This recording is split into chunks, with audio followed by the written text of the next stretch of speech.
سوال ہے، اب یہ دوسری ہماری نشست ہے سوالوں کے جواب۔ تو پہلے سوال کرنے کی اہمیت وہ آپ نے ماشاءاللہ سماعت فرمائی۔ اب دوسرا ہمارا جو دوسری ٹرن ہے وہ یہ ہے کہ سوالوں کے جواب۔ تو یہ سوال ہے، کیا مردوں کی نماز فرض گھر میں ہو جاتی ہے؟ قرآن و سنت کی روشنی میں اس کا جواب دیں۔ بھائی کتاب و سنت کی روشنی میں مرد کی نماز گھر میں نہیں ہوتی۔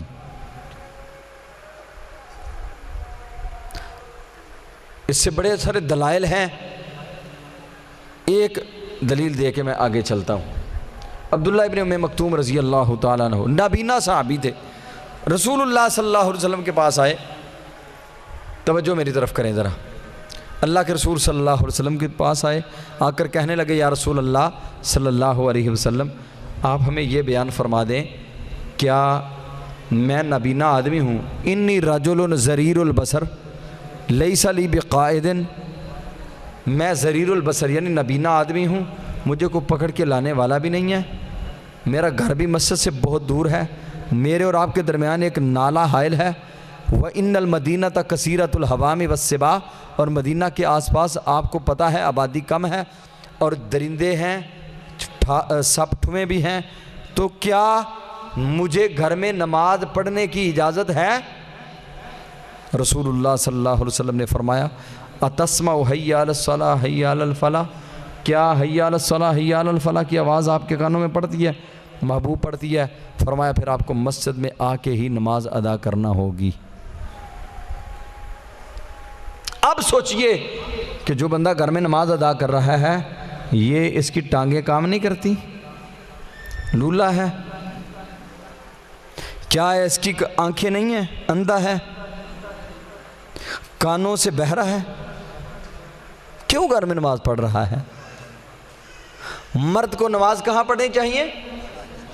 مسجد میں آ کے، گھر میں نماز نہیں پڑھے گا۔ نفلی نماز گھر میں پڑھے، نفل و نوافل برکت کے لیے گھر میں پڑھے، لیکن فرضی نماز کہاں پڑھنی ہے؟ رسول اللہ صلی اللہ علیہ وسلم کے ایک اور حدیث ہے، سنن ابی داؤد کی روایت ہے، آپ نے فرمایا فجر کی نماز کا ٹائم تھا، نمازی کم تھے، آپ نے فرمایا میرا جی چاہتا ہے میں مصلی پہ کسی آدمی کو کھڑا کروں، اور جو لوگ ابھی تک گھروں کو چھوڑ کے مسجد میں نہیں پہنچے نماز ادا کرنے کے لیے، لَأُحَرِّقُ عَلَيْهِنَّ بُيُوتَهُنَّ، میں ان کے اوپر ان کے گھروں کو جلا کے راکھ کر دوں، آگ لگا دوں ان کے گھروں کو۔ صرف آڑے کیا ہے مجھے؟ آڑے یہ ہے کہ گھروں کے اندر چھوٹے بچے ہیں، گھروں کے اندر عورتیں ہیں، جنہیں مسجد میں آنا جن کے اوپر فرض نہیں ہے، کیونکہ عورت اپنے گھر میں فرضی نماز پڑھے زیادہ بہتر ہے۔ مرد فرضی نماز مسجد میں آ کے پڑھے گا۔ اگر عورتیں نہ ہوتی، گھروں کے اندر بچے نہ ہوتے، تو میں گھروں کو آگ لگا کے راکھ کر دیتا۔ یہ اس محبوب کی بات ہے جو رحمت للعالمین بن کے آئے ہیں۔ اس لیے مرد کی نماز گھر میں فرضی نہیں ہوتی۔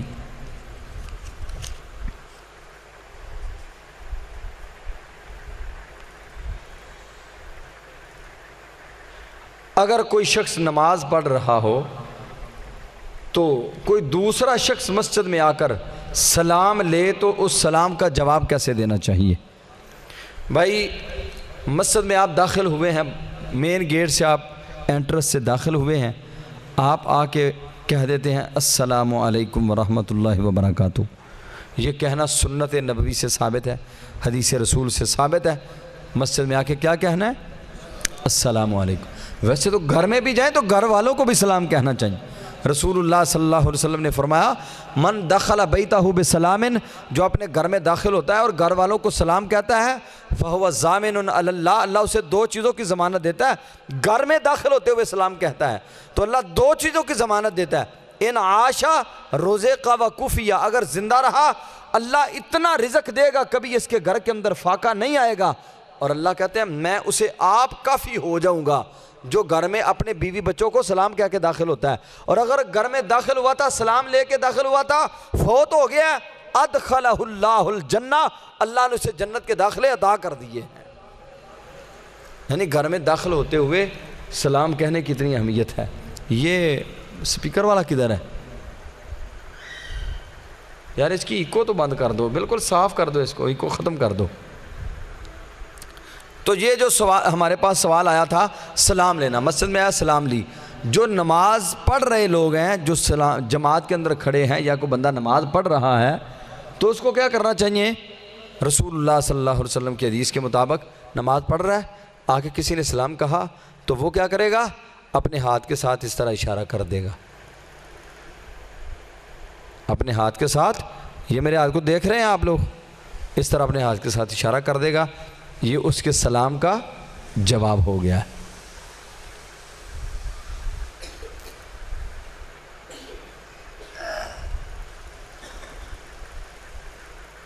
عقیقہ 7ویں دن سنت ہے، 7ویں دن کے بعد صدقہ ہے، کیا اس صدقہ کا گوشت کھا لینا چاہیے؟ بھائی عقیقہ اصل میں ہوتا ہی صدقہ ہے، بچے کی طرف سے جو عقیقہ کیا جا رہا ہے، صدقے کی نوعیتیں مختلف ہوتی ہیں، یہ ایک ایسی نوعیت ہے کہ اس کو گھر والے بھی استعمال کر سکتے ہیں، کوئی حرج والی بات نہیں ہے۔ جی اور کسی کا کوئی سوال؟ لائیں بیٹے۔ داڑھی علماء کے لیے ضروری ہے یا تمام مسلمانوں کے لیے؟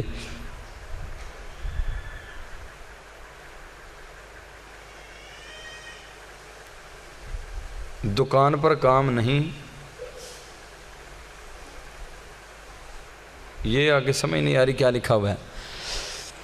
پہلا سوال ہے داڑھی علماء کے لیے ضروری ہے، تمام مسلمانوں کے لیے ضروری ہے؟ بھائی علماء کے لیے بھی ضروری ہے اور عام مسلمانوں کے لیے بھی ضروری ہے۔ داڑھی سنن المرسلین ہے، صرف ایک نبی کی سنت نہیں ہے کہ یہ محمد رسول اللہ صلی اللہ علیہ وسلم کی سنت ہے، بلکہ جتنے اللہ کے نبی دنیا میں آئے ہیں، اللہ کا ہر نبی اس نے داڑھی رکھی ہے۔ جتنے صحابہ کرام تھے انہوں نے داڑھی، کوئی ایک صحابی رسول بھی ثابت نہیں کر سکتے، کوئی بندہ، 1,00,000 کموں پہ 44,000 صحابہ کرام رضوان اللہ علیہ مجمعین، مختلف اقوال کے مطابق کوئی ایک صحابی، کوئی بندہ ثابت نہیں کر سکتا کہ اس نے داڑھی منڈوائی ہو۔ یہ داڑھی منڈوانے والا جو سلسلہ ہے، یہ آپ کو پتہ کہاں سے شروع ہوا تھا؟ یہ قوم لوط سے شروع ہوا تھا، داڑھی منڈوانے والا نظام۔ قوم لوط میں لواطت بہت زیادہ تھی، تو جب داڑھی آ جاتی تو اس کو منڈوا دیتے۔ اب آپ سمجھ لیں کہ جو لوگ داڑھی منڈواتے ہیں وہ قوم لوط کی سنت پہ عمل کر رہے ہیں۔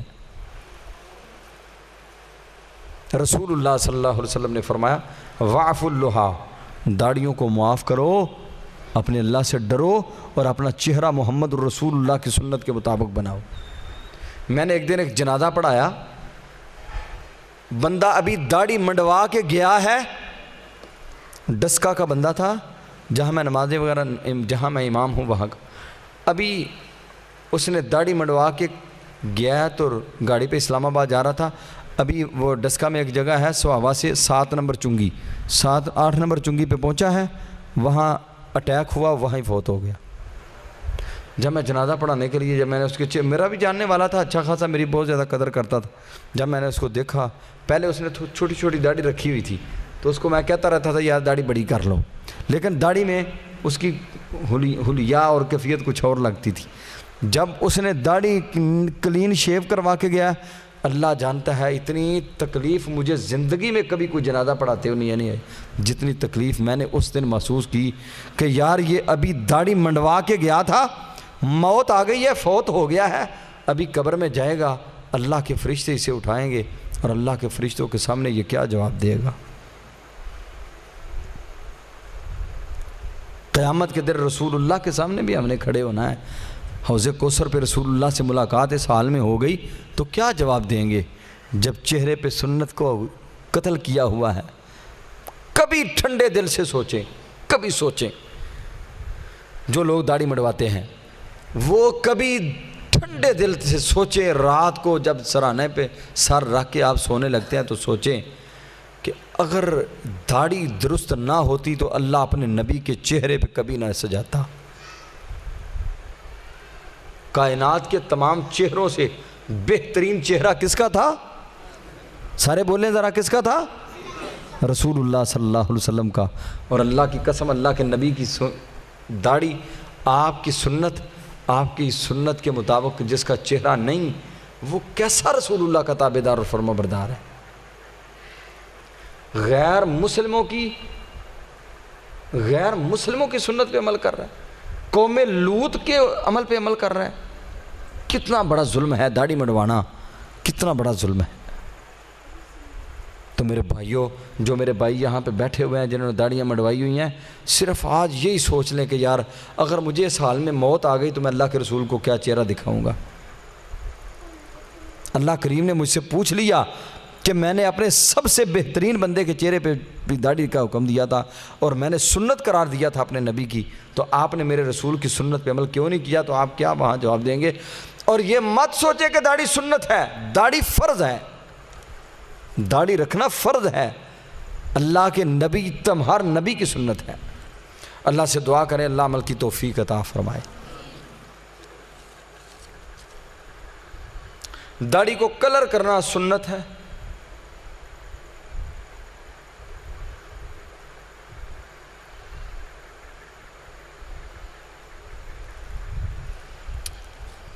داڑھی کو کلر کرنا سنت ہے؟ پہلا سوال یہ ہے جی، داڑھی کو کلر کرنا سنت نبوی سے ثابت ہے۔ ام سلمہ رضی اللہ تعالیٰ عنہ نے اللہ کے نبی صلی اللہ علیہ وسلم کی داڑھی میں چند بال سفید تھے، آپ نے ان کو بھی رنگا ہوا تھا۔ میری ایک کتاب چھپی ہے خوشبوئے جنت سے محروم لوگ، اس کتاب میں نے الحمدللہ ایک پورا باب اس پہ لکھا ہے۔ تو جو لوگ داڑھی کو کلر کرتے ہیں لیکن کلر کرتے ہیں بلیک، سیاہ، سنن ابی داؤد کی حدیث ہے، رسول اللہ صلی اللہ علیہ وسلم نے فرمایا یکون قوم فی آخر الزمان یخضبون بالسواد کحواسل الحمام لا یریحون رائحۃ الجنہ۔ جو لوگ اپنے سفید بالوں کو بلیک کلر کرتے ہیں، سیاہ، وہ لوگ اللہ کی جنت کی خوشبو بھی نہیں پا سکیں گے۔ اور جنت کی خوشبو ایک حدیث کے مطابق 70 سال کی مسافت بندہ دور ہوگا، اور بیٹے آرام سے خاموشی، 70 سال بندہ دور ہوگا تو وہاں جنت کی خوشبو آنا شروع ہو جائے گی۔ اور جو داڑھی کو کلر کرتے ہیں اللہ ان کو جنت میں داخلہ تو دور کی بات ہے، اس کو جنت کی خوشبو بھی نہیں لگنے دیں گے۔ ہاں کلر کرنا چاہیے، لیکن یہ جو مختلف قسم کے کلر نکلے ہوئے ہیں آج کل، براؤن کافی اس کے شیڈ ہے، تو یہ براؤن کر لینا چاہیے، بلیک نہیں کرنا چاہیے۔ براؤن کرنا رسول اللہ صلی اللہ علیہ وسلم کی سنت ہے، اور بھی بڑے سارے اس پہ دلائل ہیں لیکن ہم اسی پہ اکتفا کرتے ہیں۔ اللہ کے نبی کی سنت ہے داڑھی کو رنگنا۔ جس کی داڑھی بالکل سفید ہو چکی ہے، بالکل سفید، کوئی بال سیاہ نہیں رہا، اس کے اوپر داڑھی کو رنگنا فرض ہے۔ آپ نے فرمایا یہودیوں کی مخالفت کرو، داڑھیوں کو رنگو۔ یہودی کیا کرتے ہیں؟ یہودیوں کے جوان اپنی داڑھیوں کو سفید کلر کرتے ہیں۔ آپ کبھی دیکھیں نا نیٹ پہ، یہودیوں کو، یہودی جو بڑے بڑے ان کے عالم ہیں، وہ نوجوان بھی اگر ہوں تو وہ بھی اپنی داڑھی کو کلر کر لیتے ہیں تاکہ ان کی عزت میں وہ اس میں عزت کا اضافہ سمجھتے ہیں۔ آپ نے فرمایا یہودیوں کی مخالفت کرو اور داڑھیوں کو رنگو، اور جس بندے کی داڑھی کچھ سفید ہے کچھ بلیک ہے وہ کرے تو وہ سنت طریقہ ہے، اللہ کے نبی صلی اللہ علیہ وسلم سنت ہے۔ اور جس کی داڑھی بالکل سفید ہو چکی ہے اس کو غیروا الشیبہ واجتنبوا السوادہ، اس سفیدی کو بدلے، یہودیوں کی مخالفت کرے اور سیاہی سے بچے۔ مزی آنے کی کیفیت میں غسل فرض ہے، مزی آنے کی کیفیت، منی کی کیفیت میں غسل فرض ہے، مزی کی کیفیت میں جو ہے نا وہ غسل فرض نہیں ہے، بلکہ کیا کرے گا؟ میں نے بتا دیا تھا ساتھ ہی کہ وہ اپنے آپ کو صاف کر کے وضو کر کے نماز ادا کر لے گا۔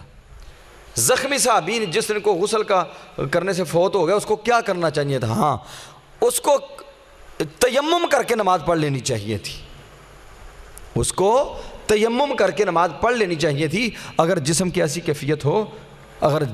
کیفیت ہو تو تیمم کر لینا چاہیے۔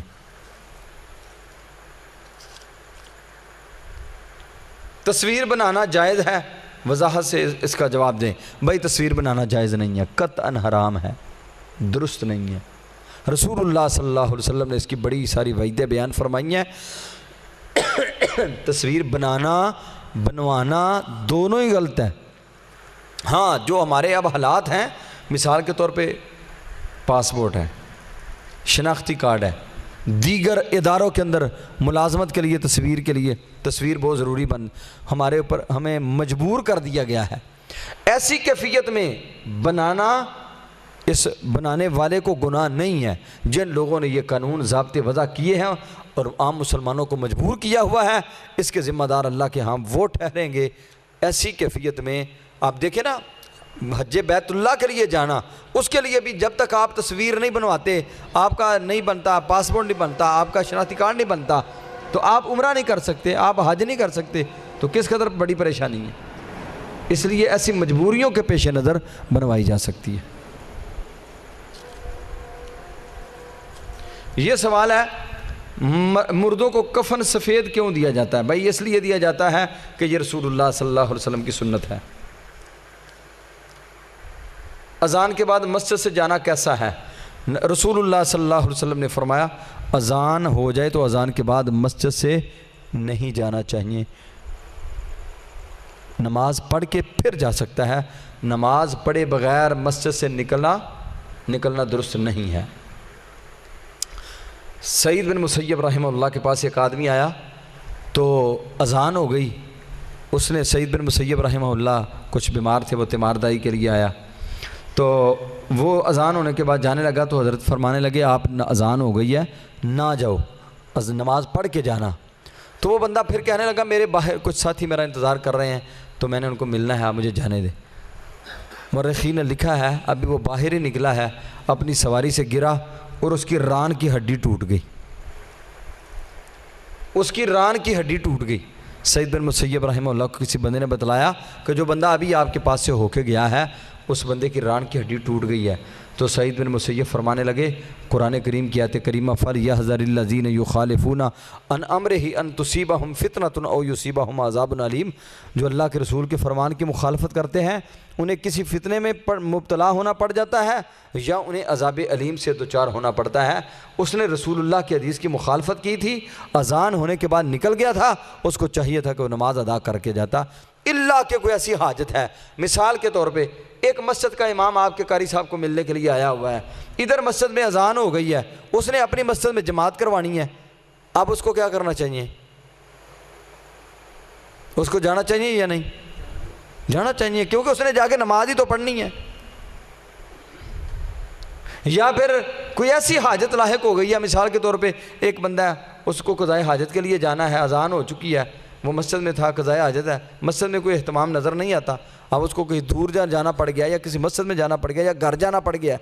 ایسی کیفیت میں جا سکتا ہے، کیونکہ اگر حاجت ہے، بندے کو پیشاب آیا ہوا ہے یا پخانہ آیا ہوا ہے تو ایسی کیفیت میں نماز پڑھنے کی اجازت نہیں ہے. رسول اللہ صلی اللہ علیہ وسلم نے فرمایا لا صلاۃ لحاکن، حاکن کی نماز نہیں ہوتی.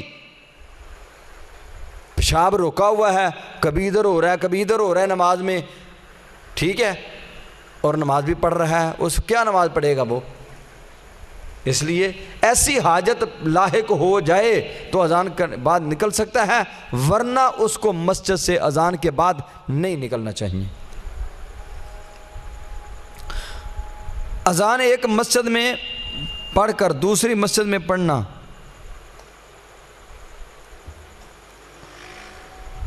جمعہ پڑھنا کیسا ہے؟ کس نے لکھا یہ؟ ایک مسجد میں اذان کہہ دی، خود دوسری مسجد میں جمعہ پڑھنے کے لیے چلا گیا. بھائی اللہ عالم، پہلی بات تو یہ ہے کہ یہ جو ہمارا تصور ہے نا آج کل دو اذانوں والا، پہلے تو یہ دیکھنا ہوگا ہمیں کہ کیا یہ سنت طریقہ ہے. ایک اذان 15-20 منٹ پہلے ہوتی ہے، آدھا گھنٹہ، ایک اذان اس وقت ہوتی ہے جب امام خطیب منبر پہ بیٹھتا ہے. تو بھائی یہ طریقہ درست نہیں ہے. جو آدھا گھنٹہ 15 منٹ پہلے اذان کہی جاتی ہے وہ درست ہے ہی نہیں. جو رسول اللہ صلی اللہ علیہ وسلم کے دور میں، آپ صلی اللہ علیہ وسلم کے دور میں صرف ایک ہی اذان ہوتی تھی. حضرت عثمان رضی اللہ تعالیٰ کے دور میں 2 اذانیں ہوئیں، اور لوگوں کو سمجھنے میں شاید میں سمجھتا ہوں اللہ عالم کہ کیوں یہ سلسلہ شروع ہو گیا ہے. اصل میں حضرت عثمان کے دور میں جو 2 اذانیں ہوتی تھی وہ اس طرح ہوتی تھی کہ ایک وقت میں 2 اذانیں ہو رہی ہیں. سپیکر تھے نہیں, ایک مسجد میں بیک وقت مسجد میں ایک مؤذن اذان کہہ رہا ہے اور اس کی آواز جہاں تک جا رہی ہے مقام ظہور آتی تھی, مقام ظہور آپ ایک کھڑا ہو کر ایک آدمی اور اذان کہہ رہا ہے جس کی آواز مدینے کی دوسری آبادی تک پہنچ رہی ہے. ایک وقت میں یہ دونوں اذانیں ہو رہی تھیں. یہ ایک پہلے اذان پڑھی پھر ادھر سے جا کے کسی اور مسجد میں جمعہ پڑھ رہا ہے. بھائی نماز جمعہ ہی ادا کرنی ہے نا. ہمارے اصل میں یہ ہے کہ ہمارے لوگوں کے درمیان ٹرینڈ بن گیا ہے کہ مختلف جی فلاں خطیب کے پاس ہم نے جمعہ پڑھنا ہے. بھائی جمعے کا اجر اور ثواب دیکھے کیا اس مسجد میں جو خطیب صاحب جمعہ پڑھا رہے ہیں آپ اگر اس کے پیچھے جمعہ پڑھتے ہیں تو کیا آپ کے ثواب میں کمی آ جائے گی؟ ایسی صورت میں جب نماز جمعہ کا ٹائم ہو گیا آپ جو مسجد آپ کے قریب ہے اس مسجد میں ہی آپ کو جمعہ کی نماز ادا کرنا ہوگی, وہاں ہی جمعہ پڑھنا ہوگا, دوسری مسجد میں جانا درست نہیں ہے.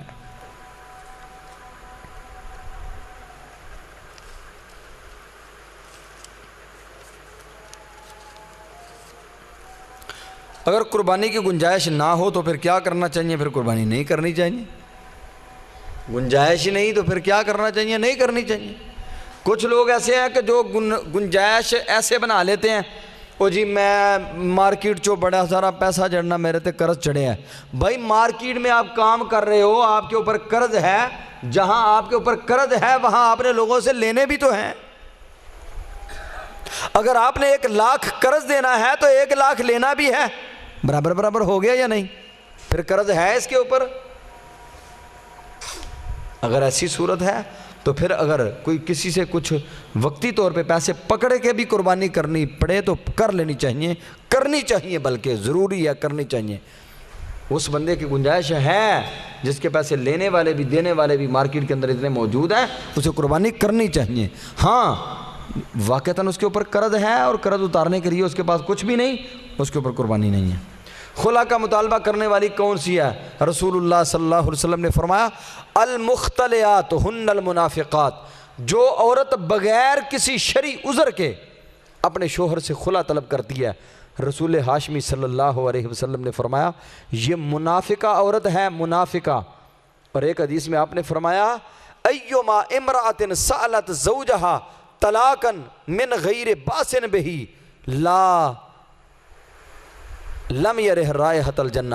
رسول اللہ صلی اللہ علیہ وسلم نے فرمایا جو عورت اپنے شوہر سے بغیر کسی شرعی عذر کے خلا طلب کرتی ہے, طلاق مانگتی ہے, وہ عورت اللہ کی جنت کی خوشبو بھی نہیں پا سکے گی. عورت کے اوپر غربت آ گئی, بی بی کو امیر آدمی لب کے عہدے کو جان ڈئی ہے, اللہ کی قسم اس عورت کو اللہ کی جنت کی خوشبو بھی نہیں لگے گی. کوئی شرعی عذر ہے اس کے پاس تو پھر ٹھیک ہے. مثال کے طور پہ مرد ہے لیکن کسی بیماری ایسی میں آ گیا ہے کہ وہ عورت کے قابل ہی نہیں رہا, عورت کے قابل ہی نہیں رہا, ٹھیک ہے وہ طلاق کا سوال کر سکتی ہے. اس کے علاوہ کوئی اور شرعی عذر ہے, مثال کے طور پہ اس کا شوہر ہے نشہ کرتا ہے, ہر وقت نشے میں ہی نشے جت تو درندہ ہے. اب کیا کرنا چاہیے اس عورت کو؟ ساری زندگی اس کے نام لگا دینی چاہیے, ٹھیک ہے تو نشہ کری ہے میں تینوں کھوائی ہوں نہیں ہے. نہیں, اگر واقعی وہ نشئی ہے, مارتا ہے, پیٹتا ہے, اس کے حقوق کا خیال نہیں کرتا, اس سے طلاق لے کے چلی جاتی ہے, کوئی حرج والی بات نہیں ہے. شرعی عذر ہے, شرعی عذر کی بنیاد پر اگر وہ طلاق کا مطالبہ کرتی ہے تو اس میں کوئی حرج نہیں ہے.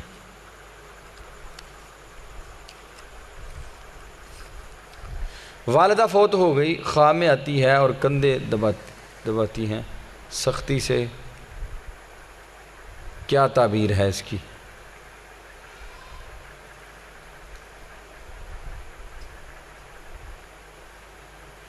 اس کی تعبیر کیا ہے بھائی؟ اللہ عالم بالصواب. جو مجھے اس میں سمجھ آ رہی ہے وہ یہی ہے کہ اس کو چاہیے کہ وہ اپنے حالات کو بہتر کرنے کی کوشش کرے. دینی حوالہ سے اس کے دین میں کمزوریاں ہیں, خلل ہیں, وہ اپنے دین کو درست کرنے کی کوشش کرے، اپنے آپ کو دین اسلام اور اپنے اوپر نافذ کرے، اپنے اللہ کے بھیجے ہوئے اس دین کو، کیونکہ ماں باپ ہمیشہ اپنے بچوں کو اچھائی کے لیے ہی سختی کرتے ہیں۔ کبھی ایسے نہیں ہوا کہ ماں باپ کسی اور وجہ سے اپنی اولاد پہ سختی کرتے ہو، تو اس کو چاہیے کہ وہ دین کی طرف اپنے آپ کو مائل کرے، دین کی طرف اپنے آپ کو زیادہ سے زیادہ راغب کرنے کی کوشش کرے، تاکہ اس کے والدین کو، کیونکہ اولاد جو نیک اعمال کرتی ہے والدین کو اس سے پورا پورا اللہ حصہ عطا فرماتے ہیں۔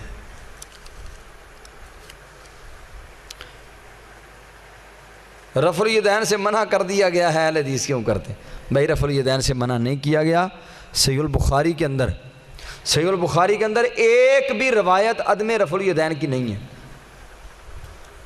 صحیح البخاری کے اندر اصح الکتب بعد کتاب اللہ، اللہ کے قرآن کے بعد سب سے صحیح ترین کتاب کون سی ہے؟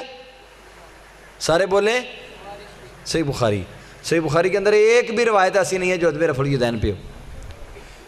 صحیح بخاری کے اندر کئی روایات ہیں جو رفع الیدین کرنے پر ہیں، اور الحمدللہ اہل حدیث علماء، اہل حدیث مناظرین آج تک اپنے مناظروں کے اندر، اپنی تقریروں کے اندر بہت کچھ کہہ چکے ہیں اس حوالہ سے۔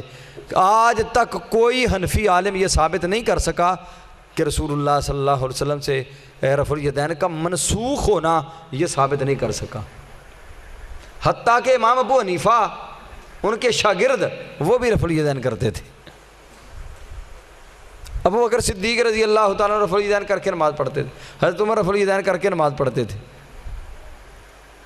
ناسخ منسوخ والا نظام رسول اللہ کے جانے کے بعد تو ختم ہو گیا، کیونکہ الیوم اکملت لکم دینکم واتممت علیکم نعمتی ورضیت لکم الاسلام دینا، اسلام تو مکمل ہو گیا تھا۔ اس کے بعد ابو بکر صدیق کو نیا دین تو نہیں انہوں نے لیا۔ ان سے اگر کوئی پوچھتا آپ دین کے اندر اپنی رائے دیں، تو حضرت ابو بکر فرمایا کرتے تھے ایو سمائن تذلونی و ایو ارض تقلونی، کون سا آسمان ہے جو ابو بکر کے سایہ کرے گا، کون سی زمین ہے جو ابو بکر کا بوجھ اٹھائے گی اگر میں دین اسلام کے اندر اپنی رائے دوں۔ اس لیے رفع الیدین منسوخ نہیں ہے۔ رفع الیدین اللہ کے نبی کی زندگی کی کوئی نماز ایسی نہیں جو رفع الیدین کے بغیر آپ نے پڑھی ہو۔ اپنے بچوں کی تربیت کیسے کرنی چاہیے؟ نہ حفظ، ناظرہ حفظ کروائیں یا عالم بنائیں، ترجمہ پڑھائیں، کیا کریں؟ بھائی اپنے بچوں کو دیندار بنائیں، زیادہ سے زیادہ کوشش کریں کہ آپ کا بچہ عالم بنے، فاضل بنے، قاری بنے، عالم، حافظ۔ ٹھیک ہے الحمدللہ، یہ تو بہت اچھی بات ہے، زبردست بات ہے۔ اللہ تعالیٰ آپ کے بچوں کو عالم بنائے، حافظ بنائے، قاری بنائے، دین کے مبلغ اور داعی بنائے۔ آمین نہ کیا آج کتنی بڑی دعا دی ہے اور آپ لوگ اس دعا کو قبول کرنے کے لیے تیار ہی نہیں۔ اللہ آپ کے بچوں کو بہترین عالم بنا دے، کتاب و سنت کے متوالے بنا دے، حدیث کے بڑے بڑے حافظ بنا دے، قرآن کے عالم بنا دے۔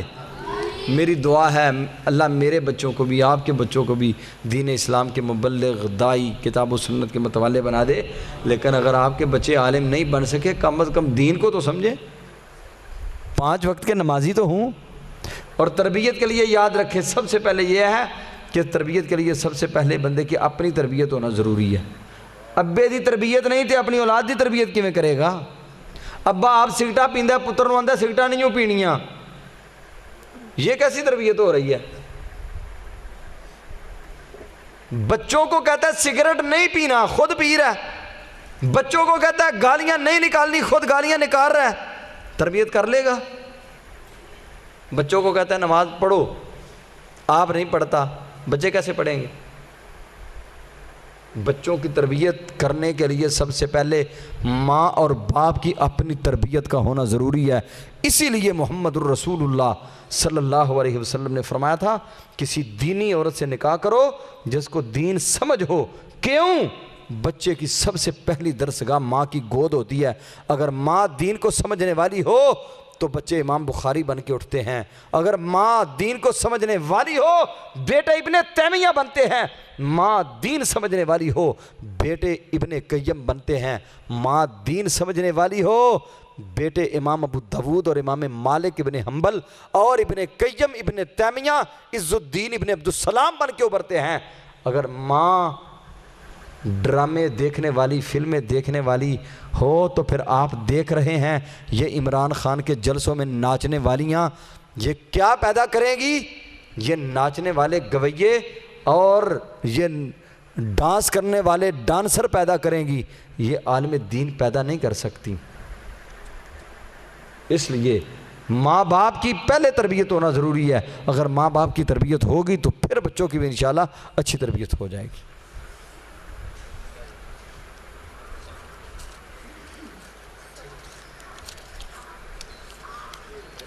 کیا مسجد میں سگریٹ لا سکتے ہیں؟ اگر مسجد کے واش روم میں پی لے تو پھر جائز ہے؟ بھائی کیسے جائز ہے؟ اللہ کے گھر کی حرمت کو پامال کر رہا ہے وہ شخص، اللہ کے گھر کی حرمت اور تقدس کو پامال کر رہا ہے۔ جو سگریٹ مسجد میں لے کے بھی آتا ہے وہ بھی اللہ کے گھر کی حرمت کو پامال کر رہا ہے۔ نہیں بیٹے، بچوں کو گھروں میں تربیت دلوانی چاہیے یا مسجد میں بھیجنا چاہیے؟ اس بڑا اچھا ماشاءاللہ یہ سوال کیا کسی بھائی نے۔ آج کل یہ ٹرینڈ چلا ہوا ہے، امیر لوگ اپنے گھر اپنے بچیاں نو آؤ جی قاری صاحب ساڑھے گھر آ کے قرآن پڑھا جاؤ۔ امام بخاری رحمہ اللہ سے حاکم وقت نے کہا میرے گھر میں آ کے بچوں کو پڑھاؤ۔ امام صاحب فرمانے لگے یہ نہیں ہو سکتا، جس صف پہ غریب کا بچہ بیٹھ کے پڑھتا ہے وہاں ہی بیٹھ کے میں امیر کے بچے کو بھی درس دوں گا۔ اور وہی وجہ حاکم وقت کی ناراضگی امام صاحب کی موت کا سبب بنی تھی۔ اور آپ دیکھیں جن لوگوں کے بچے گھروں میں قاری صاحب سے قرآن پڑھ لیتے ہیں وہ نمازی نہیں بنتے، انہیں کوئی اویئرنس نہیں ہوتی۔ جو بچے مسجدوں میں آ کے قرآن پڑھتے ہیں، ناظرہ پڑھتے ہیں، حفظ کرتے ہیں مسجدوں میں آ کے، اب جتنے بچے یہ درس سن رہے ہیں کتنی چیزیں ان بچوں کے دماغوں میں بیٹھ رہی ہیں، جتنے سوال ہو رہے ہیں یہ بچے سن رہے ہیں، کچھ نہ کچھ تو ان کو یاد رہے گا نا۔ مسجد میں آئیں گے نماز پڑھیں گے، گھر میں قرآن پڑھ لیا نماز کہاں گئی؟ مسجد میں قاری صاحب کے پاس آتے ہیں، قاری صاحب نماز سکھاتے ہیں، قاری صاحب پریکٹیکل نماز پڑھاتے ہیں، بچوں چلو بھائی لائن بنا لو، سارے صاحب نے بچوں نے لائن بنا لی، ایک بچے کو امام بنا دیا، سارے بچوں کو ایک بچہ نماز پڑھا کے سکھا رہا ہے ایسے نماز پڑھنی ہے، رفع الیدین کیسے کرنا ہے، گھٹنوں پہ ہاتھ، رکوع کیسے جانا ہے، گھٹنوں پہ ہاتھ کیسے رکھنے ہیں، سجدے کیسے جانا ہے، ہاتھ کہاں ہونے چاہیے، پاؤں کیسے ہونے چاہیے، یہ ساری تربیت ہو رہی ہے یعنی کون کر رہا ہے؟ پریکٹیکل ہو رہا ہے۔ اگر بچے اکیلے کو یا دو بچوں کو گھر میں قاری صاحب پڑھا کے چلے گئے، قاری صاحب آئے، قاری صاحب یہ اپنی فیس سیدھی کر دینے، مسجد میں بیٹھنے والے قاری صاحب فیس نہیں سیدھی کرتے، یہ بات یاد رکھیں، جو گھروں میں پڑھانے والے ہیں وہ اپنی فیس سیدھی کرتے ہیں۔ اس لیے اپنے بچوں کو اللہ کے گھر کا رستہ دکھائیں، مسجد کا رستہ دکھائیں۔ بچے کو انگلی سے ساتھ لگا کے لے کے آئیں گے تو تب یہ بچہ بڑا ہو کے نمازی بنے گا، اس کو پتہ ہوگا نماز کی اہمیت اتنی ہے کہ میرا باپ نماز نہیں چھوڑتا اور میرا باپ مجھے ساتھ لے کے آتا ہے۔ اس لیے بچوں کو مسجد میں بھیجیں، مسجد میں آ کے قرآن پڑھیں، انشاءاللہ اللہ کے فضل و کرم سے پھر بچوں کی تربیت اتنی اچھی ہوگی آپ سوچ بھی نہیں سکتے انشاءاللہ۔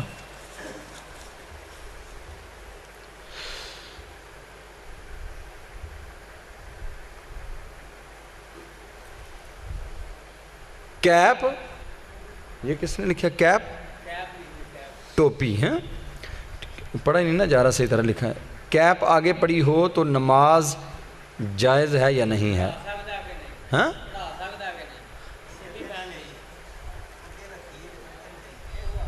بھائی ایک بات ہمیشہ کے لیے یاد رکھیں، میری بات کا آپ ٹھہر جائیں مجھ سے سوال کیا نا میں جواب دے رہا ہوں۔ بھائی یہ بات ہمیشہ یاد رکھیں، اللہ کے نبی صلی اللہ علیہ وسلم کی ساری زندگی میں کبھی بھی آپ نے ایسے نہیں کیا، نماز نہیں، نماز کے بغیر بھی آپ کا سر ننگا نہیں ہوتا تھا، آپ کا سر، سارے بولیں آپ کا سر ننگا۔ اب تو ہمارا حال یہ ہے کہ بس کوئی یہ پیچھے ہمارے جو بڑے بزرگ تھے نا وہ پگڑیاں باندھتے تھے، ہن تو سارے وڈیرے بندے بھی ماڈرن ہو گئے نے، ہمارے بوڑھے جو تھے وہ پگڑیاں باندھتے تھے، ٹھیک ہے؟ تو یہ پگڑی اللہ کے نبی کی سنت ہے۔ اور آپ دیکھیں یہ جو طالبان ہے نا، طالبان آپ دیکھنا سوشل میڈیا کے اوپر ان کی تصویریں آتی ہیں، ان کی موویز وغیرہ آتی ہیں، سب نے پگڑیاں باندھی ہوئی ہیں، اور کیسا روب ہے پگڑی کا، کیسا دبدبہ ہے، کیسی عزت اور جلالت ہے پگڑی کے اندر۔ آج اگر کوئی نوجوان بھی پگڑی باندھ لیتا ہے، اللہ اس کی شان اور عظمت میں بھی اضافہ کر دیتا ہے، یوں محسوس ہوتا ہے کہ یہ بڑا مضبوط باروب شخص ہے۔ تو پگڑی کے بغیر اللہ کے نبی صلی اللہ علیہ وسلم ساری زندگی پگڑی باندھی ہے، نماز بھی پگڑی باندھ کے آپ نماز پڑھتے تھے، امامہ رکھا ہوا تھا آپ نے۔ تو پھر رسول اللہ کی سنت تو نماز سر کے اوپر ٹوپی، رومال یا پگڑی باندھ کے یہ نماز پڑھنا سنت ہے۔ کیا ہے؟ سنت ہے۔ اگر ٹوپی اگے سٹی ہے، رومال اگے سٹے ہے، تو وہی جویں لوکی سانو پھر آندے نے ہیں، لوگ کہتے ہیں نا بھائی ٹوپی پہ کے بغیر نماز نہ پڑھا کریں، ویسے بھی ننگے سر نہ رہا کریں، ویسے بھی ننگے سر نہ رہا کریں، اچھا بھی نہیں لگتا ننگے سر، خاص طور پہ بوڑھا بندہ، میں سمجھتا ہوں اس کو تو پگڑی لازمی باندھنی چاہیے، بڑھاپے میں تو پگڑی بہت شان و شوکت میں اضافہ کرتی ہے۔ تو رسول اللہ صلی اللہ، ہاں اس میں ایک بات ہے کہ ایک بندے کے پاس کپڑا ہے ہی نہیں، کپڑا، اب وہ کیا کرے؟ کپڑا نہیں تو نماز ہی نہ پڑھے۔ کپڑے کے بغیر بھی نماز ہو جاتی ہے، کپڑے کے بغیر بھی نماز ہو جاتی ہے، لیکن زیادہ اچھا یہ ہے کہ نماز ٹوپی پگڑی سر پہ باندھ کے پڑھے۔ سنت یہ ہے، اگر کسی مجبوری کے تحت یا کپڑا ہے نہیں تو ایسی صورت میں اگر کپڑا نہیں بھی تو اللہ نماز کو قبول فرما لیتے ہیں، ایسی کوئی بات نہیں ہے۔ جو لوگ یہ کہتے ہیں کپڑا سر پہ رکھے بغیر نماز نہیں ہوتی، وہ غلط کہتے ہیں، وہ درست نہیں ہے۔ بستر مرگ پر یعنی بیماری کی حالت میں نماز پڑھنا جائز ہے۔ او بھائی جب سے سانس چلتی ہے، ہوش ہے، ہوش آواز قائم ہے، اس وقت تک نماز فرض ہے۔ کھڑا نہیں ہو سکتا، لیٹ کے پڑھ لے، نہیں لیٹ کے پڑھ سکتا اشارہ کر لے، اشارے بھی نہیں ہو پا رہے، زبان چل رہی ہے زبان سے ادا کر لے، کچھ نہ کرے۔ وضو نہیں کر سکتا، پاکی پلیتی نہیں ہو سکتی، اس سے اپنی پاکیزگی نہیں کر سکتا، طہارت نہیں کر سکتا، اب کیا کرے؟ کئی بندے کہتے ہیں جی ہن کی کرے، فرمایا تو اسی طرح اپنی طہارت کے بغیر ہی نہیں طہارت کر سکتا، فالج ہو گیا ہے، زبان چل رہی ہے، دماغ کام کر رہا ہے، زبان سے نماز ادا کر لے، میں رب اسی طرح قبول کر لوں گا۔ لیکن چھٹی کیوں جی؟ چھٹی نہیں۔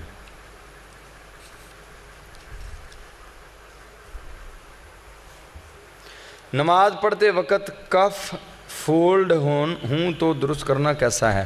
بھائی درست کرنا، ان کو کف وغیرہ جو ان کو سیدھے کر کے پھر نماز میں کھڑے ہونا چاہیے۔ یہ جو اوپر بعض لوگوں نے بازو ایسے کیے ہوئے ہوتے ہیں اور اسی طرح نماز پڑھنا شروع کر دیتے، یہ درست نہیں ہے۔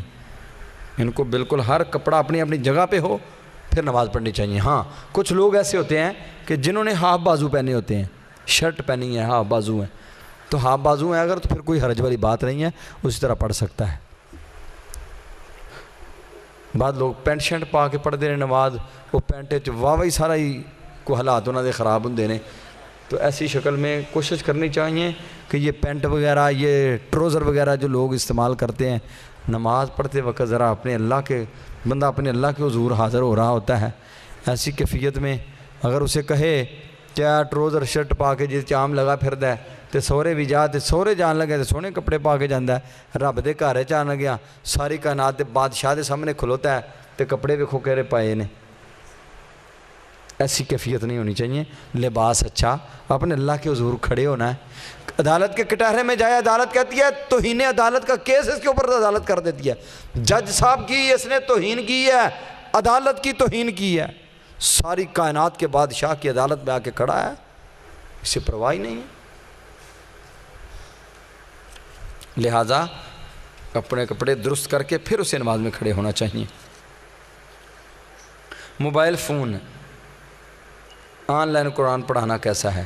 کوئی حرج والی بات نہیں ہے، آن لائن قرآن پڑھا جا سکتا ہے۔ جی اور ہے کسی کا کوئی سوال؟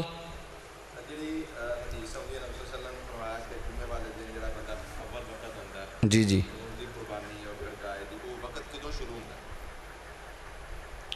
جڑا پہلے آ گئے وہ کوئی لمٹ متعین نہیں کی گئی کہ 10 بجے آئیے، جو سب سے پہلے آ گیا ہے اسی طرح اولن جو آتا جائے گا اس کو اسی اعتبار سے اجر انشاءاللہ اللہ۔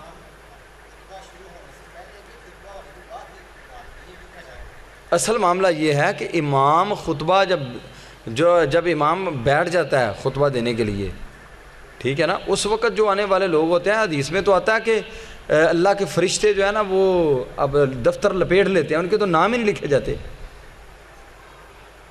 وہ جمعہ کرنے والوں میں ان کے نام ہی نہیں لکھے جاتے۔ جمعہ ادا کرنے والے وہ لوگ ہیں کہ جب مسجد میں امام منبر پہ بیٹھ گیا ہے، فرشتے وہاں سے اٹھ جاتے ہیں، فولڈ کر لیتے ہیں جو صحائف ہیں اور آ کے بیٹھ جاتے ہیں خطبہ سننے کے لیے۔ یہ ہے امام کے خطیب کے منبر پہ بیٹھنے سے پہلے کی بات ہے۔ اللہ عالم بالصواب۔ جی قاری صاحب،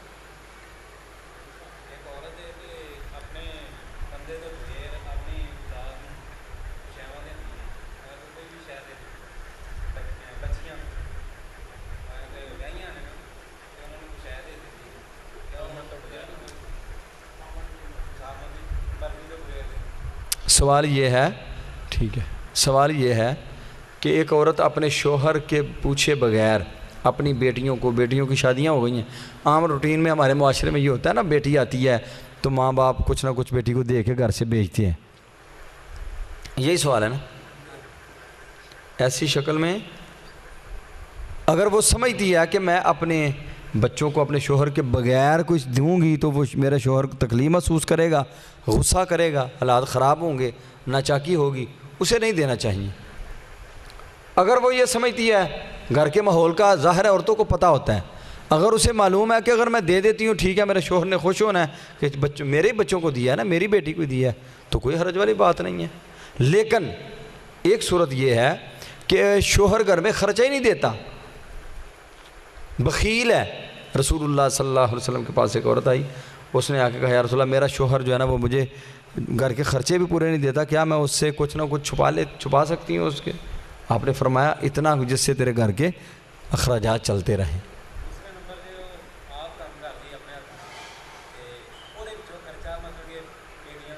کوئی حرج نہیں، وہ اپنا اس کا مال ہے، وہ خرچ کر رہی ہے،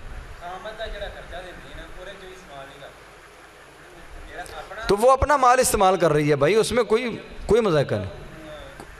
اس کو اپنے شوہر سے اس کی اجازت لینے کی کوئی شرعی طور پہ اجازت نہیں ہے، شرعی طور پہ اس پہ قدغن نہیں لگتی کوئی بھی کہ یہ اپنے شوہر سے پوچھ کے پھر دے۔ وہ اس کا اپنا مال ہے، وہ اپنا مال اللہ کے راستے میں بھی خرچ کر سکتی ہے، وہ اپنا مال اپنے بچوں پہ بھی خرچ کر سکتی ہے اپنی مرضی سے، وہ اپنا مال اپنے آپ پہ بھی خرچ کر سکتی ہے، وہ اپنے شوہر کی اس حوالہ سے پابند نہیں ہے کہ اپنے مال بھی ہون شوہر دی بجی رہے ساری زندگی، ایک کبے تے میں روٹی کھانی، ایک کبے تے میں بیٹھی ہوں۔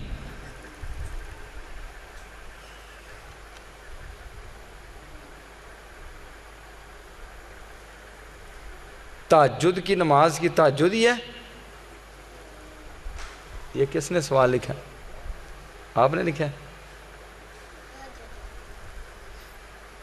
رسول اللہ صلی اللہ علیہ وسلم نے فرمایا علیکم بقیام اللیل، قیام اللیل کو لازم پکڑو، فإنہ داب الصالحین من قبلکم، تم سے پہلے جتنے بھی صالحین اور نیک لوگ انبیاء صالحین گزرے ہیں وہ قیام اللیل کیا کرتے تھے، اور قیام اللیل کے بڑے سارے فوائد ہیں، فضیلت ہیں، ان میں سے چند ایک میں آپ کو بیان کر دیتا ہوں۔